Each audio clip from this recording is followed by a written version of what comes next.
I'm so glad you're with us on the Clark Howard Show, where it's all about you learning ways to keep more of what you make. Coming up in 20 minutes today, we're not having a Clark Rage. We're having sizzling deals on a couple of things that are actually not great for you, one that's awful for you. In fact, we debated whether I should be talking about it. Maybe you will consider it Clark Rageous that I'm going to talk about a sizzling deal on that particular thing. And later this hour, I have new news for you on all the hacking going on, where people are getting more successful at hacking into your bank account, what you need to know, what you should be doing right now to protect your money. That's coming up in just 30 minutes. If I didn't say so, our web address, clark.com. And when you have a question for me, clark.com/ask. A new report from a business research group called the Conference Board shows that job satisfaction in the United States is the highest it's been since mid-last decade. The Americans' job satisfaction deteriorated significantly in the aftermath of the financial scandals of the big banks, the resulting financial crisis, the Great Recession, and on like that, as Americans were heavily underemployed, or also many people unemployed, and so employers really didn't treat people well, and job satisfaction collapsed in the United States. Well, now the balance of power has shifted heavily, and employers are suddenly like, oh, we love our workers. We love our workers. We're going to give them more money. We're going to give them more this, more that, more opportunity, blah, blah, blah, blah, blah. And I guess it really is happening, because I'm looking at the trend line from the Conference Board, and the job satisfaction rate has been going up and up and up, and lately at an accelerating rate. Okay, so that's the good news. That's the glass half full. And that's literally where we are. Half of people like their jobs, half do not. And that's up. So I ask you, are you miserable at what you're doing? Are you miserable where you go? Or just tolerating it? As my late father would say, life is too short. And we spend so much of our week at work, going to work, coming home from work sending emails after hours, bothering us. You do that to me so much, Krista. You are a cruel boss, sending me emails all hours of the day and night. Yep. Do you ever sleep? Do you ever sleep? And you're a diva. Do you ever sleep? You're not answering me. Yes, I make sure I get plenty of sleep. Okay. Why haven't you done this? You need to do that. Oh, do the stop. other. That is what you do. Come on. Okay. Anyway, so I want you to know that you have so much more opportunity because the balance of power has shifted, that if you're not in a job that makes you happy, you don't have to feel like there's desperation and you can't find something else. You can, overwhelmingly now in most job categories, go somewhere where you'll be treated better. Now, what is it that makes people unhappy where they work?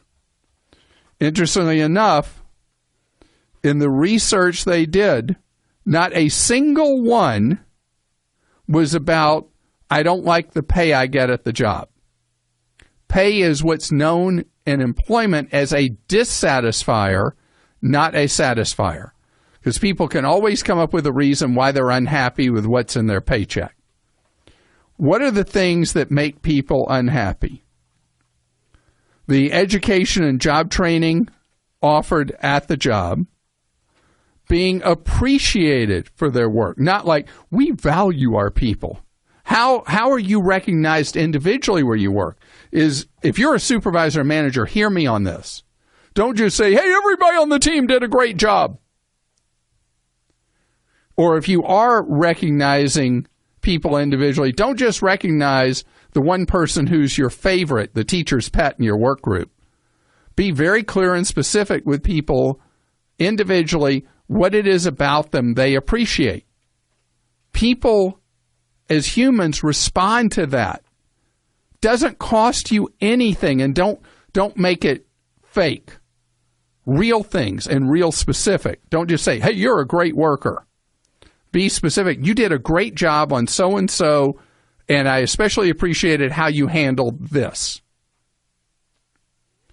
Also on that score, people despise the way employers do reviews because the truth is, and I guess it isn't a secret anymore, employers only do reviews to set somebody up to can them, never to help build their career or improve how they do their job. It's the human resources legal kind of combination thing that has infested corporate America, where they believe the only thing they should be about is trying to figure out how they're going to be able to get rid of people instead of making the people they have do better at what they do and nurturing their growth so they can be a better employee, a happier employee, and serve the customer better. If you work at a place where they actually do the things they should be doing that I'm talking about, odds are you love where you work. So if you are not being nurtured, go where you will be nurtured. And you know, the funny thing in today's environment, if you go out and test the waters, you may find that your skills will bring you higher pay than what you're getting where you are right now, where you're being unappreciated or underappreciated. Got one annex to it. There's a long-standing tradition that if an employer decides to get rid of you, they throw you out the door right then and there. On the other hand, if you decide to get rid of the employer, you are expected to give 2 weeks' notice to that employer. A lot of employers will say, we appreciate that, have a nice life, get out the door. Others really need you those 2 weeks. But there's a trend right now where employees are saying, hey, look what you did when you got rid of so-and-so. You just threw them right out the door. So I'm throwing you out and I'm going to a new job. I'm giving you 0 seconds notice. Don't do that. That's bad karma. That will follow you. When you need maybe a reference in the future or whatever, that will hurt you. Even if the way the employers do it is rotten and stinks and terrible, don't do it their way. Do it the right way. When you decide to go somewhere else, give proper notice and don't try to settle scores on the way out. Tracy's with us on the Clark Howard Show. Hi, Tracy. Hi, Howard. How are you? Great, thank you. You got a question for me about an old employer? Yes. I just left my employment of 19 years, and I have my 401k with them. And I don't know if I should transfer that over to someone like Fidelity or the well-known brands or names versus what I have it in. So you can leave it with the old employer for as long as you wish. One thing I wanted to ask you, do you have in your old 401k any of your ex-employer's stock? No. Okay, because it was a special procedure I was going to mention if you did. So you're just in a variety of funds in the old employer's plan. Yes. I know you've mentioned before, though, if it's in an insurance company, that you should probably pull it out. And I'm not sure if mine is or is not. Okay. So generally, if you look at it this way, if your plan is not with one of the low-cost providers of 401k plans, you are best moving it from the old employer 401k to your own IRA with a low-cost provider. If you would likely go to a low-cost provider, You mentioned Fidelity that now has some funds that are some of the lowest cost in the industry. Charles Schwab, Vanguard. There's another company I talk about from time to time that's much smaller called T. Rowe Price. If you were to move money to any of those four, and your 401k is not with any of those four, correct? Correct. If it's not, the odds heavily favor that you would reduce your costs a lot moving that 401k to one of those four. Okay. Because I did call and ask what I'm being charged. I don't know the technical words for it, but they said 1.37%. 1.37%? No way! Is that high? That is your retirement blowing up right before your eyes. Yes, that's way too much. To give you a comparison with the low-cost choices at Vanguard, Schwab, and Fidelity, you would be paying about 1/10 of that. Oh gosh. Okay. Well, I will definitely move that. And I have another question. For years, I'm real good with saving money. I had another 401 with a previous company, and I just rolled that over to a bank CD for like 15 years it sat. I know that's not good. And then I had all these other things that were I did the 5,500 each year before I had 401. I have everything scattered everywhere into CDs and banks. So when I roll those over to one of the larger companies also, you said, am I supposed to combine everything or? Well, the 401k you would want to keep separate, because then if you go to work for another employer at some point who has a real low-cost plan, you could move the money from wherever you're with to the new employer's low-cost 401k plan. Okay. And so that would be necessary to segregate, but everything else could all be together in its own IRA. And I would recommend that you use a single firm because it's much easier for record keeping and keeping up with things. Okay. And any of those firms you just mentioned, they're equally as good. Yeah, they're all, it's like if you have children, who's your favorite child? They're all great. Okay. Thank you so much, Clark. I really appreciate it. Sure. And one thing I forgot to mention, when you move the money from that old employer's 401k to whoever you use, make sure you don't elect for them to send you a check. There's very terrible tax consequences if they send you a check. You want the money to go straight from them to whatever company you select. Joshua joins us on the Clark Howard Show. Hi, Joshua. Hey, Clark. How's it going? Great, thank you. You are getting contacted by a bill collector. Tell me about that. So it all started when I moved from one state to another, and I don't know if that just triggers on some kind of database that a name change has gone through. That started being contacted by a debt recovery company about some bill. It happens to be for somebody with the same name as me. But long story short, I mean, I've gone through, sending letters, certified letters, and, I thought I was past the first go around where I got contacted and sent a certified letter. Then I moved back to where I originally came from, and that apparently triggered the same company to start contacting me again. Now, in the letter you sent them, did you tell them that they are prohibited from contacting you again? Yes.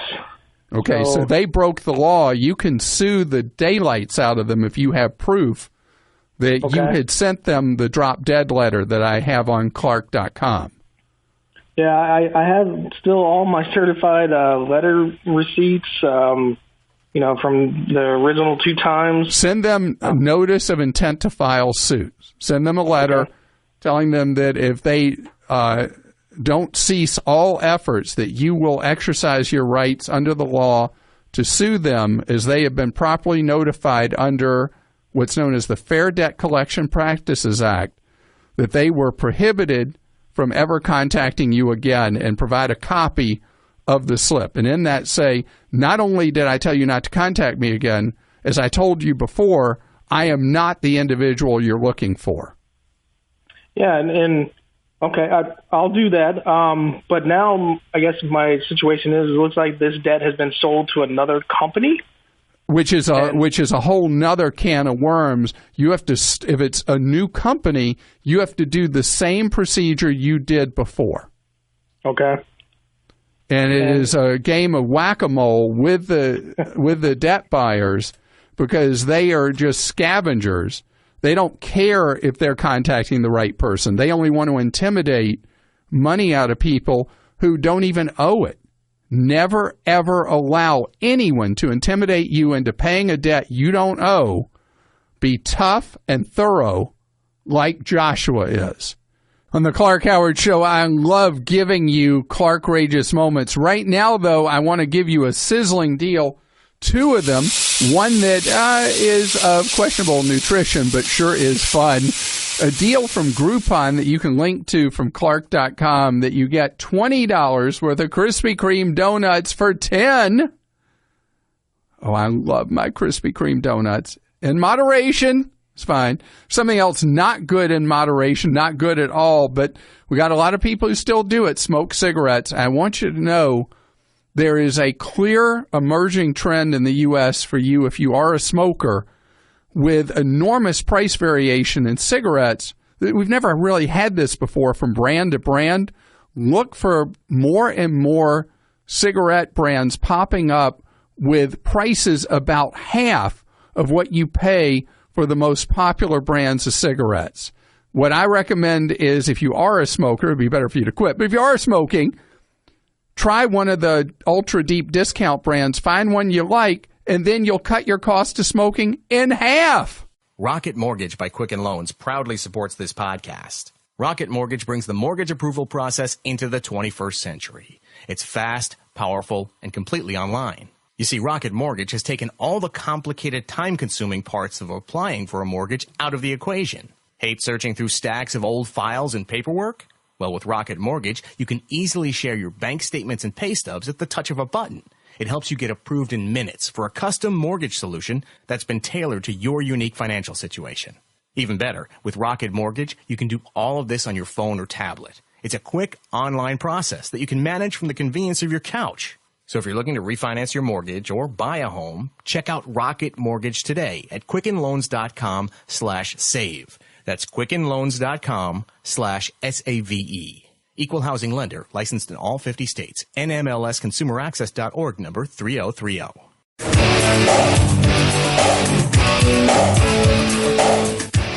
I'm so glad you're with us on the Clark Howard Show, where it's all about you and your wallet. I want you to protect yourself from people who might rip you off. I hope you get ideas from me to save more and spend less. And don't let anybody ever rip you off. Why did I say rip off twice already? Because I'm about to play a rip off alert for you, because there's a problem that has lurked out there for years that has intensified this year. And so I need for you to have a heads up what you need to be about to protect yourself. Rip-off alerts, rip-off alerts. This is a Clark Howard rip-off alert. There's been a big increase in the number of breaches at banks this year. Criminals have figured out, according to industry research, that criminals have figured out how to hack in to the databases at more and more banks and credit unions, and then they empty your account. Just this morning, I heard from someone who had woken up to having no money in her account. And we were talking about that in my TV work, what the solution is and what to do about it. You don't want to have to be in the mode of looking for the solution to get your money back. So remember the difference with these hacks. These are wholesale instead of retail hacks, meaning the criminals are now attacking at the heart of the banks instead of attacking you as an individual and going after your money. So you're like, well, how are you helping me here? You're telling me it's beyond something I'm doing. It's happening because my bank is asleep. So what do I do other than be upset? There's something you can do that is an enormous help. So there's something that most financial institutions offer now, and it's likely one that you use does it, and you're just not even aware of it, and it's called two-factor authentication. And that's a fancy way of saying that it's not enough to sign in with your username and password. They will require something else from you. It could be like with one organization, they have a voice print of me. Voice prints apparently cannot be successfully duplicated by criminals. So they have to have, in addition to the other stuff I'd sign in with, they have to have my voice print. Another that I use sends a text to me, to my cell phone, with a one-time use code that has to be used at that time to get into my account.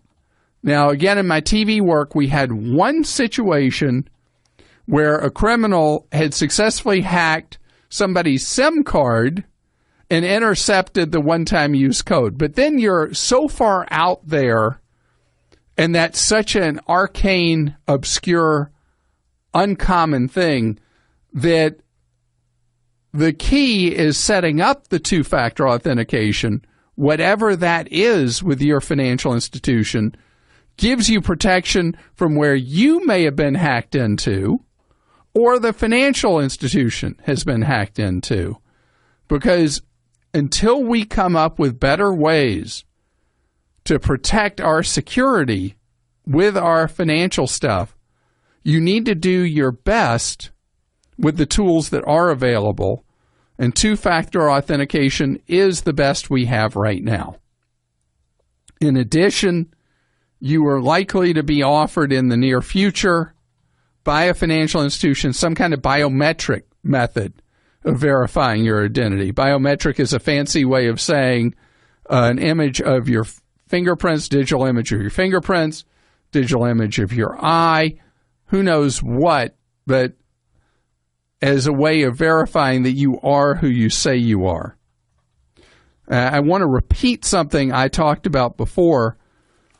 And Krista, you did this with the Have I Been Pwned or whatever. Pwned or however you say it. Yeah. Joel, you say it a different way, don't you? Pwned. Pwned. Have I been pwned?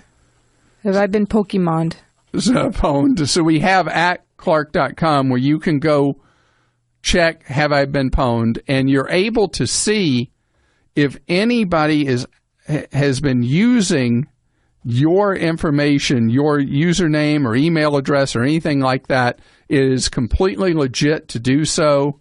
And there's just when you go to the page, Have I Been Pwned, as you said, Joel? That's right, pwned. You put in your email address and click pwned ? And it will let you know if anybody's out there who has successfully penetrated your personal information. So with the hacking stuff, it's a moving target. And the thing is, you don't want to be left cleaning up the mess. You want to prevent it as much as you can. And yes, the strategies to do so will keep morphing as the criminals morph in their behavior. It's worth it to them to try to break in because they can make a lot of money and they don't have to worry about long jail sentences for having done so. I mean, it's crazy. Somebody robs a bank, walks in with a gun, and they're going to do hard time.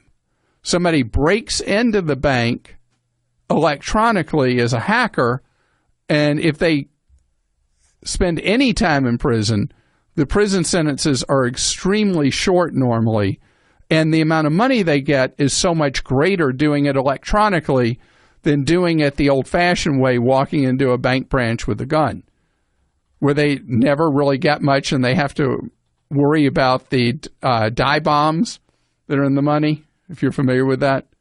I know that from my experience as a former bank robber. No. Anyway. It was going to come out someday. I know. Toby's with us on the Clark Howard Show. Hi, Toby. Hey, how are you doing, Clark? Great, thank you.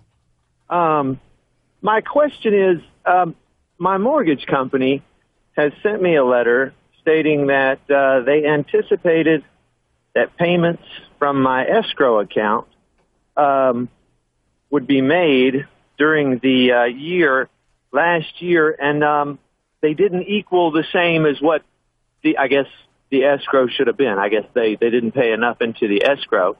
No, you didn't pay enough into the escrow. So there was what they call an escrow shortage notice. Yeah, it's an escrow shortage notice, and they're telling me that I need to make it up, and they're saying that they could either take it in 30 days or they could take payments over the next year.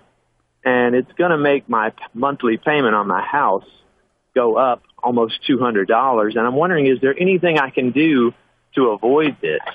Well, okay, let's look on the bright side of what's a nasty surprise in that letter. If the bank is right and the mortgage company failed to collect enough money from you, they made an interest-free loan to you, and they made up the payment for you at no cost to you. So you got to ride on the bank's money for a year. But paybacks are not always pleasant. And so the result of that is that now they've got to play catch up. And so I'm glad to hear that they're giving you the option of up to a year to make up that escrow shortage. So as long as their numbers are accurate, and I encourage you to check to see what is your tax bill, what is your insurance bill, and do they add up as the mortgage company has said? Well, I haven't looked at the tax bill today. I think it was $1,100. They're saying the ending escrow balance from the last month of the account history is negative $705.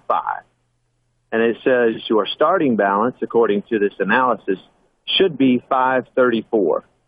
This means you have a shortage of $1,240.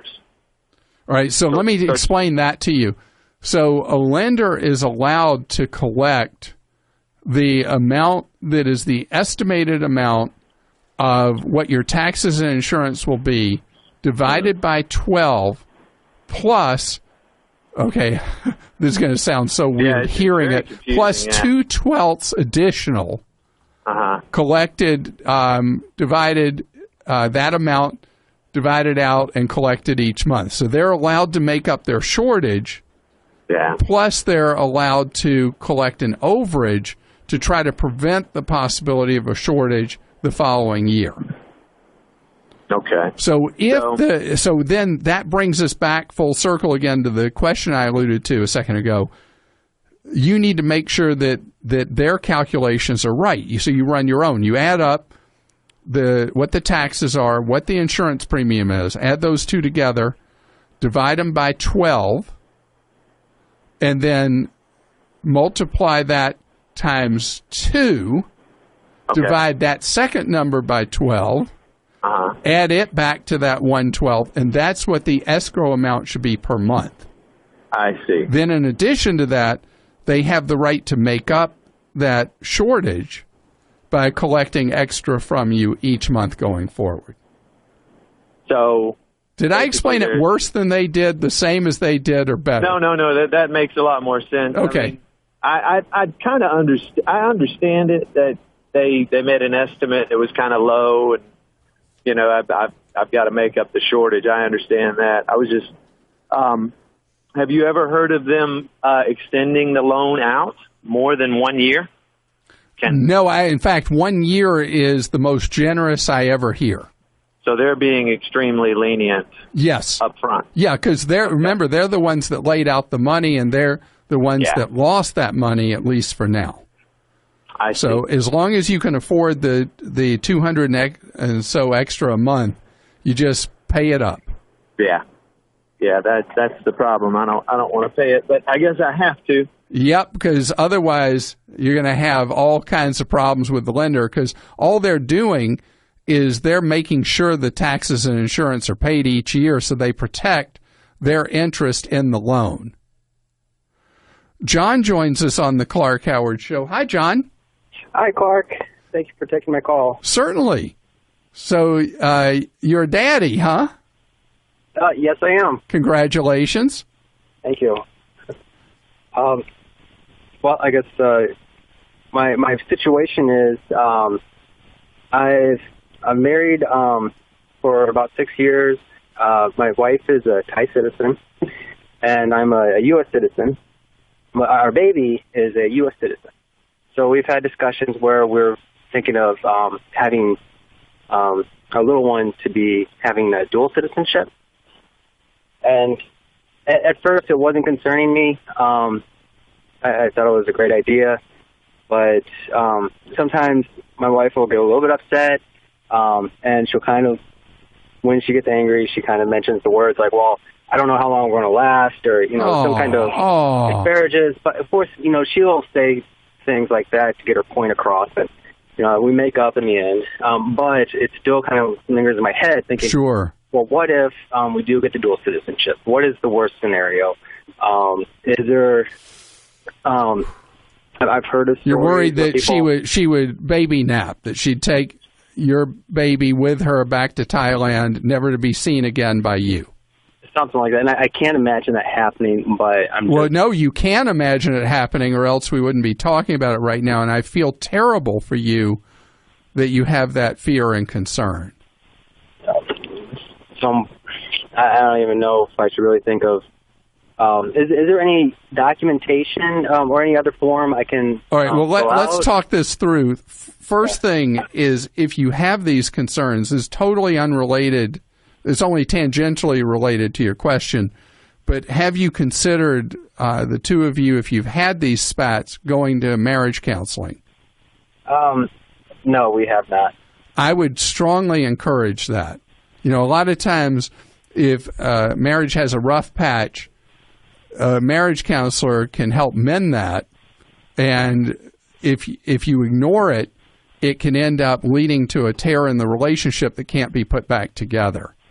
So I would, with the fears you expressed, I would very strongly suggest that you consider doing that as a couple, and if she won't go, that you go as an individual. Okay. On the issue of the citizenship, just keep delaying on that, because normally a child in most countries would have the right for that to be declared dual citizenship up to, depending on the country, age 18 or 21. So there's no rush now. How old's your baby? She's 1 year old. All right. So up till typically, this varies, but typically till age 14, where the child is and all that is determined by an agreement between an estranged couple and by the courts, if necessary. And if you're worried that she might run off with the baby, at 14, as a teenager, your child would be free to go wherever your child wanted to.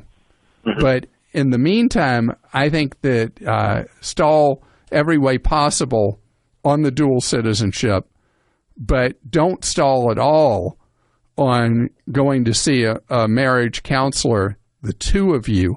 Are you members of any religious congregation?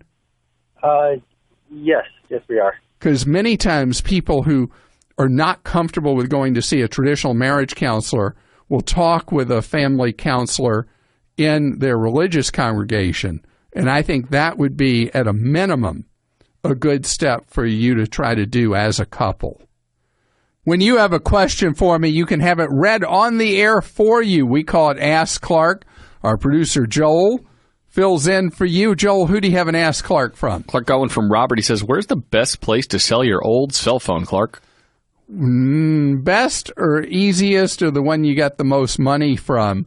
If your cell phone is not terribly old, you still will get more money selling it on eBay than anywhere else. But you got the hassles involved with eBay. But I have a list at Clark.com of places you may not have heard of that you can use to sell your old cell phone, a number of .coms that you can sell them on. And what you do is you can try different ones, see who offers you the best price for your phone based on its condition, and then that's who you sell through. In addition, several retailers offer their own trade-in program that you can use if you're buying a new phone from them. You want to see what their trade-in is, but before that, you want to check these websites. If the retailer trade-in is equivalent or better, use that. The quickest way to get one sold is to go to a mall location and use an Echo ATM, ECO, Echo ATM. Check them out at echoatm.com. You know, when you're going to buy a car, pricing information is great and necessary, but there's more to doing it than just the price. There's the actual buying experience. If you want to enjoy a better one, you should go to a True Car certified dealer. They're there to help you find the car that you want, and they're also what make True Car unique. With True Car, you can connect with a local certified dealer that you choose, so you can lock in a guaranteed savings off the MSRP and enjoy a totally better buying experience. And by better, they also mean faster. Over 2 million cars have already been sold to True Car users who have visited their True Car certified dealer. And there are over 11,000 True Car certified dealers nationwide, so it's probably pretty easy to find one near you. And check this, for a new car, average True Car users save $3,279 off MSRP. All right, so you're probably wondering, how do I do this? It's easy. Just go to TrueCar.com or, right there on your phone, download the True Car app. You can find the car you want, see the True Car pricing curve, which shows you what other people in your area paid for the same car, and that way you can know you're getting a good price and feel confident. Then you'll get a guaranteed savings certificate from the True Car certified dealer. Go to the dealer, and your guaranteed savings off MSRP will be honored, and you enjoy a quick, easy experience. How's that for car buying? So when you're ready to buy a new car, or even a used one, visit TrueCar.com or download the True Car app and enjoy the better car buying experience. Some features are not available in all states.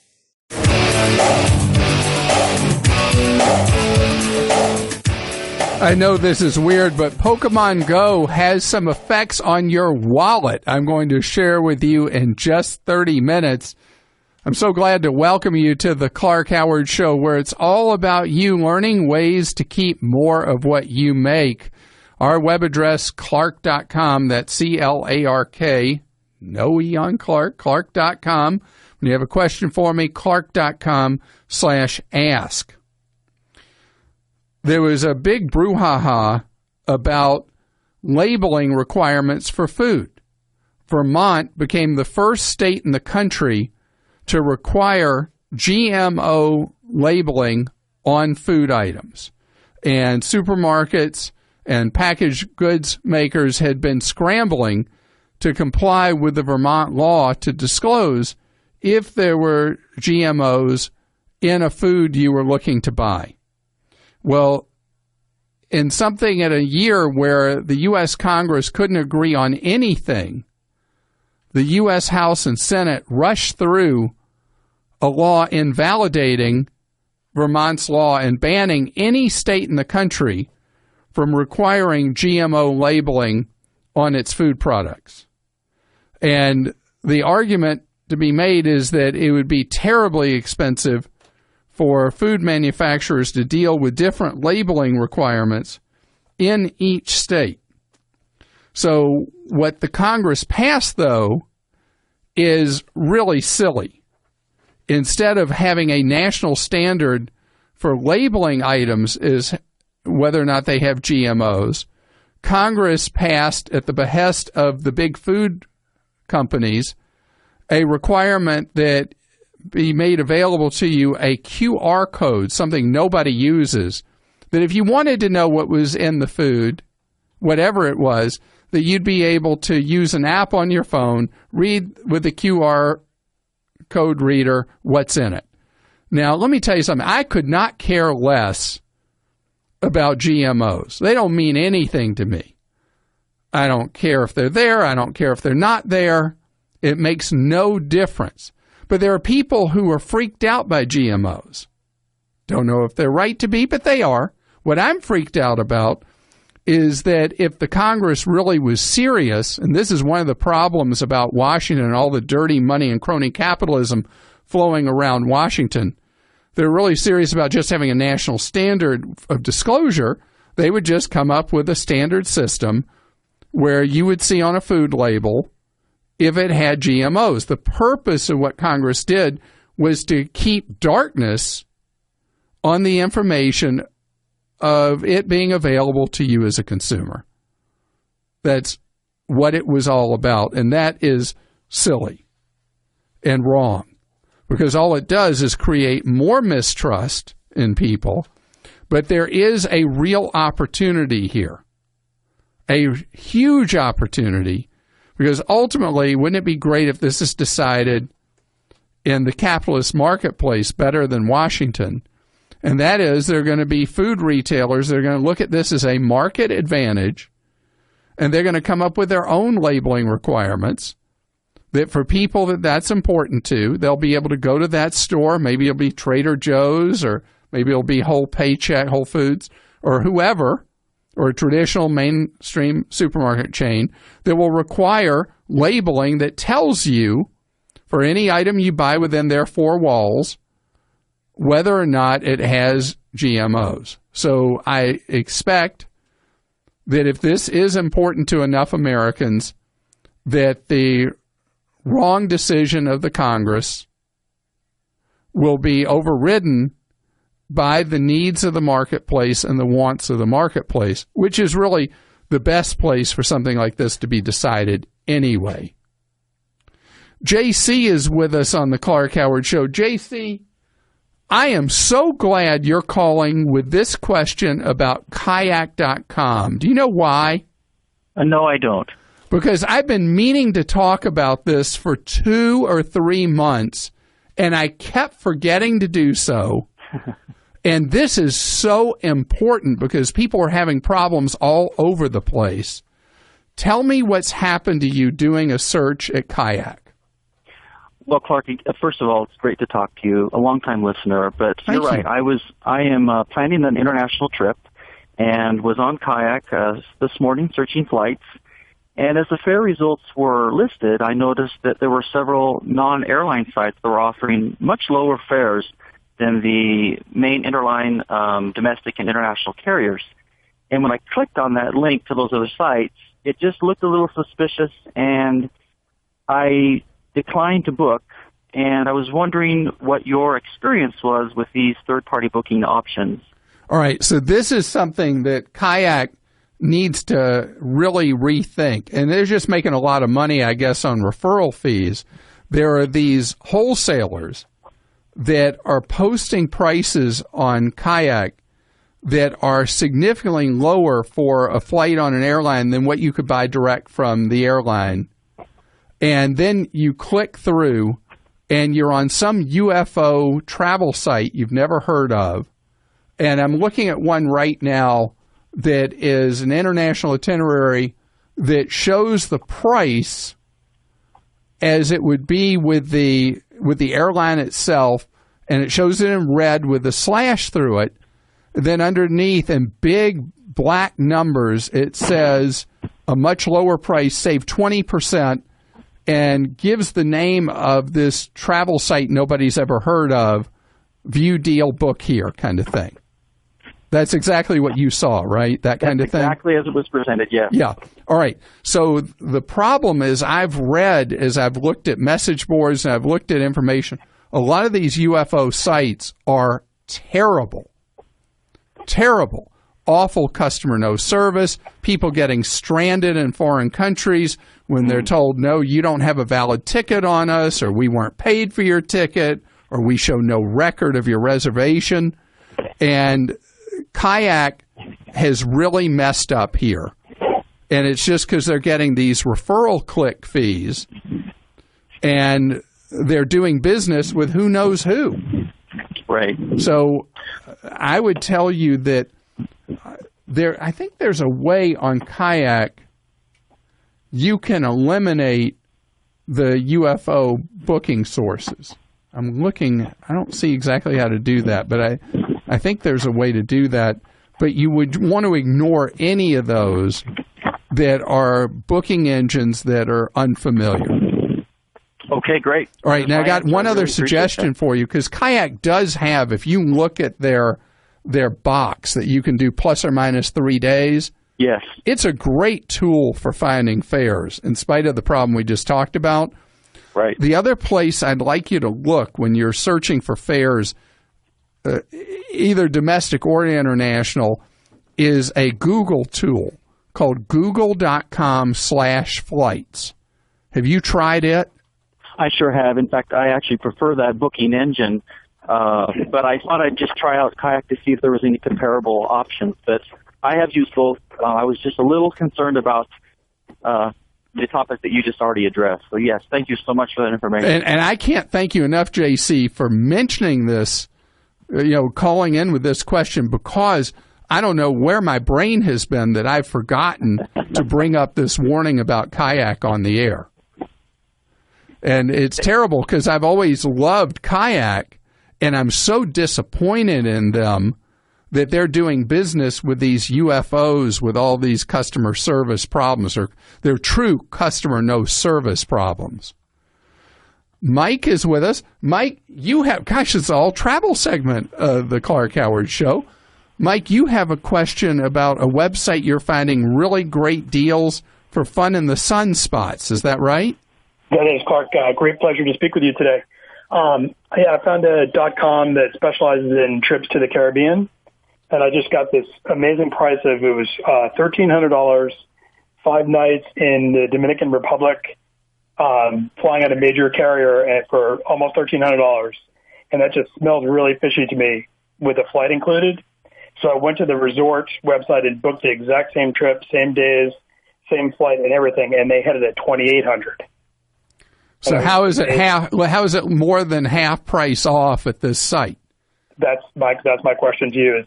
It's probably not real, but it could be. It could be. Really? So the Caribbean is a weird thing. Okay, what month of the year are you looking at booking this? November. All right, November. Thank you. You tied right into what I was thinking. All right, so November is off season for Caribbean destinations. Okay. And so a lot of times if the reservations people for a resort are looking down the line and they see bookings are very soft for a particular period, they will heavily discount to wholesalers a week or a particular time during which they'll accept bookings and accept very, very low rates. Sometimes, in order for a tour operator to get those low rates, they have to pay guaranteed money. So, in other words, they buy that inventory at the deep discount. If they don't sell it to you, they have to eat that booking. Okay. So it is possible that you could do a booking at an all-inclusive with air included and end up paying half of what it would be direct with the resort. But with the Caribbean, don't book at a .com direct if you can help it. Go to a travel agent that does a lot of leisure bookings, and they're the ones that know which of these tour operators are reliable and which are not. Okay. And these tour operators overwhelmingly sell to the public and also through travel agents, commissioning travel agents. Okay. So if you go to a vacation-oriented agency, retail agency where you live, and you say, hey, I found this deal. Is this tour operator one that you trust and use? And follow the advice of people in the business that deal with this stuff every day. Okay. And if they tell you this is a legitimate operator, by the way, but it doesn't mean they're a good operator. Okay. So, if an agent says, rolls his or her eyes and says, you're not going to believe what happened to somebody using them, and then it is too good to be true. On the other hand, they say, yeah, they offer these cheap deals from time to time, they seem okay, then I think you're fine to book it. Great, thank you. Okay, I know if it's half price, you figure it's got to be a ripoff or a scam. Not necessarily. Sandy's with us. You have our trifecta of travel questions right now, Sandy. What's happening with you? Well, I'm loving this segment because I love to travel, and I'm a travel professional for 30 years. I got a solicitation to experience a travel expo. So the caveat was you get 2 round-trip domestic airfares and 2 nights at a major hotel. So these all had very good brand names. So I'm thinking timeshare. I can say no. So my husband and I go down there. We spend 90 minutes for the spiel thinking we're going to say no, we're going to say no. And it turns out to be not a timeshare, but a travel brokerage that guarantees you are going to get rock-bottom prices on all kinds of great places, condominiums, cruises, car rentals. Sandy, I'm already scared, and I haven't heard the key details yet. Well, they start at $15,000. We walked out the door forfeiting our round-trip airline tickets and hotel for an extra $1,000 off for the rock-bottom price of $10,000. And this is for the promise that you will get these ultra-cheap or free vacations for years to come. Exactly. Right. Do you have any time to get out of this, or are we talking about this past too late? I had a headache since I signed, and I got up this morning and canceled it. And all right, I'm how sure did you cancel? Did you cancel by certified mail? Well, they only give you a post office box, so I will fax them. I will send it to the post office box because I couldn't get... All right, send it to the post office box by certified mail, return receipt requested. Yeah, and I did send an email, which they say is really what you need to do. And no, don't trust that at all. Go back to the post office and send your cancellation as required by certified mail, and again, return receipt requested. Yeah. Your headache is right.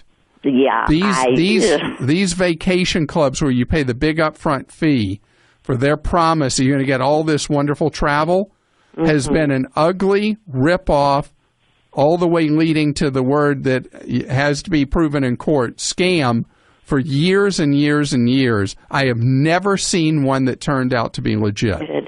Well, unfortunately, I couldn't find anything good or bad, but when I read all the fine print, I actually realized they're doing business under a different name. Well, that in and of itself is not enough reason to get out, Sandy. The whole idea that you pay somebody $10,000 up front for their IOU that you're going to get supposedly cheap or free travel in the future is a no-go, and it's a terrible problem. I don't want you to lose your money, so please, so you don't get another headache, go to the post office, cancel again by certified mail. It's time for your questions that you posted to Clark.com. We call them Ask Clark. Our producer, Joel, is going to hit you with the first one, which is? Well, it's from Linda Clark. She says, if I have a credit freeze and want to add a new credit card, do I have to thaw my credit freeze in order to do it? Yes, you do. And if you can tell on the website of who you're applying for which credit bureau they rely upon, then you only have to thaw a single credit file instead of all 3, which is a pain because they're only going to pull from one credit bureau. You're left with 3 times the work, 3 times the fees if you don't figure out which one they pull from. All right, Clark, and Jerry says, what's the preferred credit card to use that has the best rewards? We don't really travel, so we're not looking for one with travel rewards. If you want just straight cash back, the Fidelity Rewards card is the best. Fidelity, the big financial house, mutual fund company, investment company, whatever you call Fidelity. Fidelity Rewards pays 2%, no games, no gimmicks, 2% in cash back to you, or 2% into a 529 college savings plan, or 2% into a Roth IRA, your choice, but 2% straight out. Stay tuned for 60 seconds of AP News headlines right after this podcast.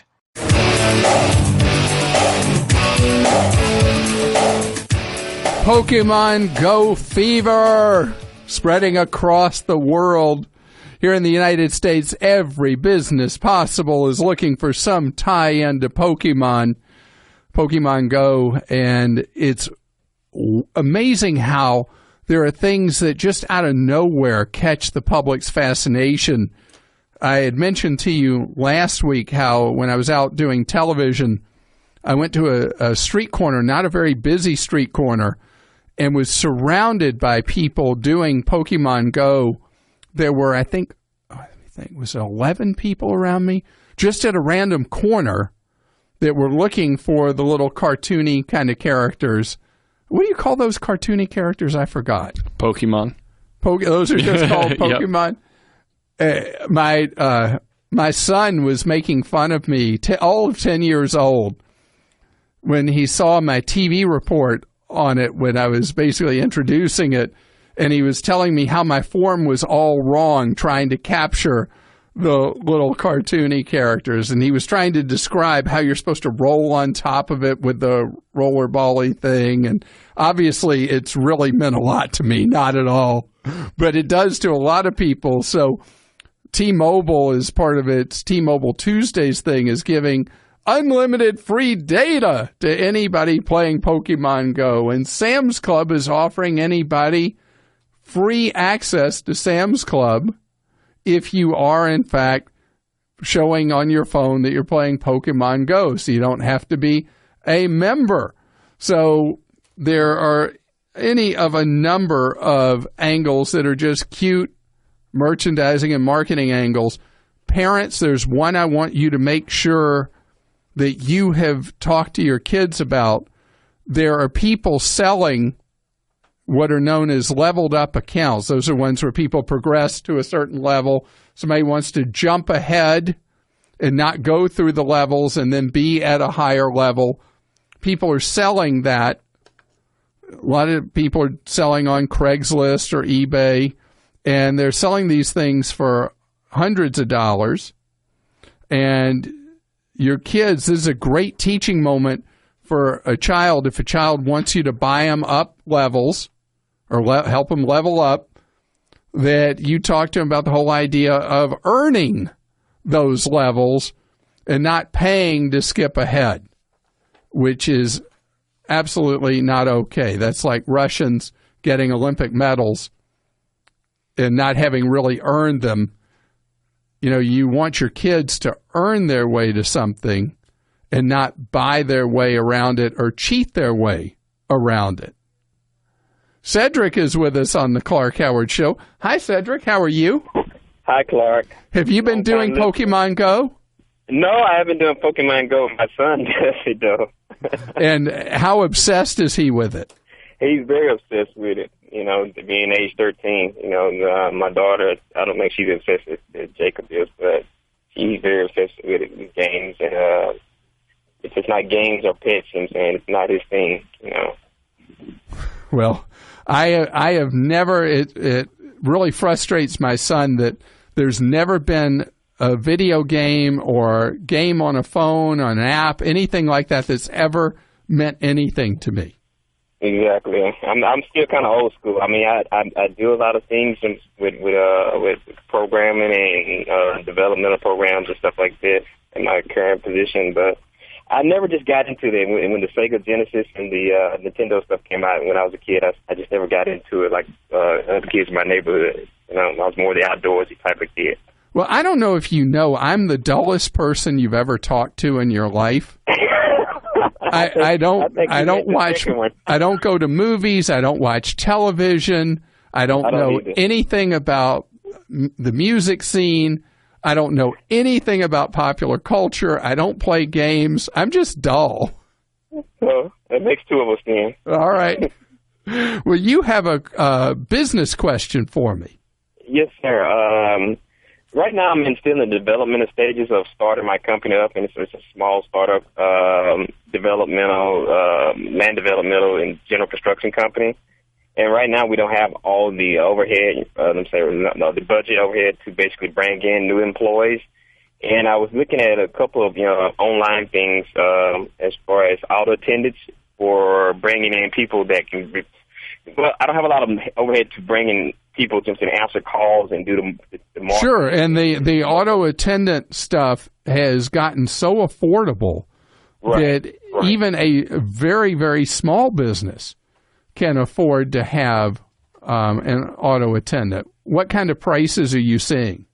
Well, the prices I'm seeing right now, the starting mid-level point is like $12. And from there, it goes up from like $39 to $59. depending on how much, you know what I'm saying, how many calls or how many numbers or how many departments, you know, you want to use these calls when they come in, they forward to these different boxes. Yeah, and for people listening, you mean $12 and up per month. Yes, sir. Right. $12 per month. Just to start out. You know, I think they're often, if you start out, the first free month is free. And then from that standpoint, you know, you start paying the monthly usage. Do you have to sign a contract? No contract. Okay. No contract. So I think there are a variety of solutions. There are ones that you can get that are just auto attendants that don't even have to be connected necessarily to a phone line. They're all virtual, and you can check the messages from your phone. You can potentially have them go to your cell phone. That's the kind of thing you're looking at, right? Right. Yes, okay. sir. There's two others I'd like you to look at.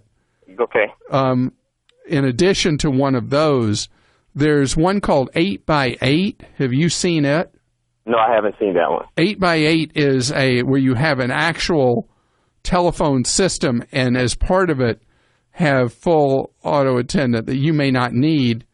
Another like that is, have you ever heard me talk about, I talk about it only for the home. You ever heard me mention OOMA, O-O-M-A? Okay, so OOMA, if you look at OOMA.com, OOMA.com, or 8x8 is 8x8.com, you look at these. With OOMA, they have a home system and then they have a business system. And you can see how these things work, but they give you a full office kind of environment phone system that is, for what you get, very, very inexpensive compared to traditional office systems. Do you have a physical location, or are you all mobile? Right now I'm all mobile, but right now we're looking for a physical location. All right, I would say then the Packet 8, the one that's the 8x8, or OOMA, both of those are for when you set up an actual physical location. Mm-hmm. The others that are the virtual systems, those are ones that may be more appropriate for you right now till you have that physical location. Right, okay. But paying $12 a month, obviously, is a very reasonable amount of money to have an automated attendant. Yes, you get like 4 numbers, a 1-800 number, a fax number, and basically it's all to the area that you live in. You know, the numbers and the area codes. And don't publicize your toll-free number. Okay. Toll-free numbers have become such a waste of money because now everybody has free long distance. Exactly. So, in fact, I encourage any business that's paying all that wasted money for toll-free numbers, keep it, but don't promote it, except as a secondary kind of thing, and most prominently display your toll number that people would call. And if somebody doesn't have toll-free calling for some reason, they'd call your toll-free number. Otherwise, they're going to call the traditional area code and phone number and save you all those metered charges for having an 800 number coming into your business. Brad is with us on the Clark Howard Show. Hello, Brad. Hey, how are you? Great, thank you. We're going to talk about refinancing. Yes. Ads everywhere when I look right now, on the web, on the TVs here in the studio. I've seen one ad after another during today's show for refinancing. Yeah, I heard you talking about it, and I have a rental property that I've already refinanced twice since I bought it in 2001. And listening to you, I was thinking about doing it again, but I wanted to ask your advice regarding just refinancing multiple times. I know every time I refinance, my payments go back to comprising of mostly interest and very little principal, but I'd never actually heard you address that topic. Okay, so if it makes a difference. The key, you've had this property, you said, since 2001? Right. So any refi you do should be into a very short-term loan. Okay. So have you been refining into new 30-year loans? I have. All right, so the big bargain in the marketplace right now is in the 15s. Okay. There's a big spread right now between the 30s and the 15s. Now, you with an investment property are not going to get the lowest rates in the market for people with high credit scores, which is around 2.5% right now on the 15s. You may pay a third of a point to as much as a half a point higher in interest with it being an investment property. Okay. But still, what are you at right now on the 30 you're in? 4.5%. So if you can go down to around 3, that would be a great thing for you. Okay, and it would be worth it even if I'm paying mostly interest and less principal. But again, if this is going into a 15 instead of into a new 30. Right. And are you a member of a credit union? No, I'm not. You should consider joining a credit union. Credit unions have been doing the best job on these refis with the most flexibility, especially for situations like yours where this is an investment property. In addition, talking to a mortgage broker or banker, do you have a particular individual you've enjoyed working with in the past? Yeah, I could call the guy I talked to a few years ago. Then I'd go right back to him, see if he's still in the business. Right. And what he could offer you since he's already familiar with you and the property. Right. I heard you talking about this home-style energy mortgage where you can take out a little bit more for like solar upgrades. Yeah. I don't think you can do that on an investment property. Okay. I may be mistaken on that, but my memory was that was for owner-occupied dwellings. Okay. But I'm glad you're thinking about that, but it's unusual for you to do that with a rental property because you're then saving your tenants money, not really you. Well, honestly, I was thinking about it also for the property I live in. I was thinking about possibly financing both. So, well, I love the idea of you slapping some solar on your existing house because the efficiency of solar panels has gone up so much and the cost to buy each panel has gone down so appreciably. The one thing I'm not ecstatic about are these solar leases where people basically lease their roofs and some of the benefit from solar panels to a solar leasing company. I much prefer that you buy panels, especially with the 30% federal tax credit and the very, very low rates relatively for buying solar today. Joan joins us on the Clark Howard Show. Hi, Joan. How's it going? How are you, Clark? Great, thank you. Joan. Yes. You leased a car. I need a little advice, Clark, actually. Yes. I have a home in Vermont, which I rent in the winter. I live in New York City, and I don't need a car in New York City. But I have a 2013 Honda CR-V, which I love, which is coming off of the lease the middle of August.